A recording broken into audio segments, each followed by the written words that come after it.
பேஸ்புக்ல இருக்கிறேன், இன்ஸ்டாகிராம்ல இருக்கிறேன், நான் அங்க இருக்கிறேன் இங்க இருக்கிறேன், எனக்கு அங்க ரிக்வெஸ்ட் கொடுத்துருக்கிறேன். அப்படி உன் போன அந்த பொண்ணு பாக்கணும், அந்த பொண்ணு போன நீ பாக்கணும். லாக்கே போடக்கூடாது.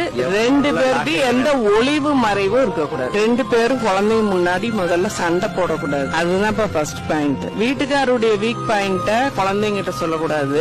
அம்மாவுடைய வீக் பாயிண்ட அப்பாட்ட சொல்லக்கூடாது. அப்பாவுடைய வீக் பாயிண்ட அம்மாட்ட சொல்லக்கூடாது. அவங்க ரெண்டு பேருக்குள்ள தெரிஞ்சுக்கலாம். அவங்க காம்ப்ரமைஸ் பண்ணிக்கலாம். குழந்தைங்களுக்கு தெரிஞ்சிருச்சுன்னா குழந்தைங்க என்ன பண்ணாங்க, மரியாதை கொடுக்காது. ஒரு குறிப்பிட்ட ஏஜ் ஆனோன்னா நம்ம ஃப்ரெண்டா பழக ஆரம்பிச்சிடணும். எதை சொன்னாலும் சரிப்பா அது செஞ்சுக்கலாம், அது செஞ்சுக்கலாம். அம்மா நான் இந்த மாதிரி ஒரு இது பொண்ண லவ் பண்ணிட்டேம்மா அப்படின்னா சரிப்பா ஒத்து வந்தா கல்யாணம் பண்ணிக்கலாம், ஒத்து வரலன்னா என்ன பண்றதுப்பா அப்படின்னு அவங்க மூலயமா தான் தீர்வை கொண்டு வரணும். நம்ம இந்த மாசம் பார்ப்பா இவ்வளவுதான் வருமானம் வந்திருக்குது, இவ்வளவு செலவாயிருக்குதுப்பா, வேணும்னா உனக்கு ஏதாவது ஒரு கடனோ ஏதோ ஒன்னாவது வாங்கியாவது உனக்கு அதை வாங்கி கொடுத்துறோம்.